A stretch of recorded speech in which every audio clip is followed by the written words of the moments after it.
Cancellation charge. How much should we charge for a cancellation charge if the customer cancels on the same day as the cleaning? We're going to talk about that today. Hi there, I'm Angela Brown and this is Ask a House Cleaner. This is a show where you get to ask a house cleaning question and I get to help you find an answer. Now today's show is brought to us by SavvyPerks.com.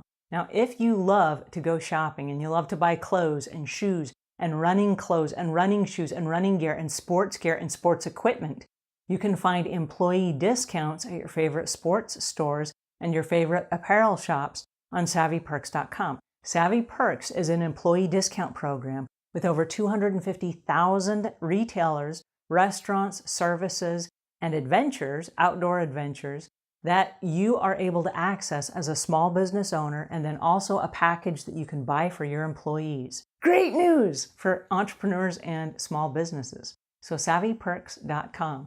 All right, on to today's show, which is from a house cleaner who wants to know, how much should I charge if a customer cancels the cleaning on the day of the cleaning? So there's no time to turn around and resell that cleaning.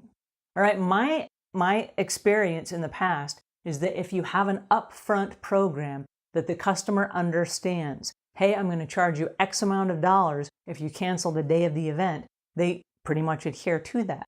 People are like little kids. If they know what the rules are, they may push and push and push and see where the boundaries are and see if you'll actually enforce it. But once you enforce your rules and regulations, people will finally comply because now they know you mean business. So there are two schools of thought. If your business is flexible, and I know people who have flexible businesses because sometimes they have to cancel on a customer. They have ailing parents or they have kids they got to take out of daycare, or their kid might get sick and they got to leave the house cleaning and go pick up their kid from school. So if the house cleaner has a cancellation, a lot of times they will waive that cancellation fee if the customer has to cancel, because what they're saying is, I hope you are flexible with me, and in turn, I will be flexible with you. And so that is one school of thought. The other school of thought is, this is my business, this is my bread and butter, and I cannot afford for you to cancel on me. I will not cancel on you, and you do not cancel on me. If you do cancel on me, and here's the catch, I would charge 100% of your daily fee. Here's the reason why. If they have to pay for the cleaning, whether you are there or not, chances are less likely that they're going to cancel. I got to pay the money either way, so I might as well get my house cleaned out of it. And so even though it's not convenient, a lot of times they'll say, well, listen, I had an emergency and I have to leave and go away, but I will leave the house unlocked, or I will leave a key under the doormat or something. Because if they've got to pay the money either way, it's less likely they will cancel. Now, in the event that there is some catastrophic event that trumps all of the other excuses, and it happens sometimes, unfortunately. I remember 9/11 was one of those days where the world just kind of seemed to come to an end for a moment, and none of the regular rules applied. So if there's some catastrophic moment that's going to interfere with everyone's plans, then lo and behold, let's stop and take a break, and we're not going to charge people the full fee.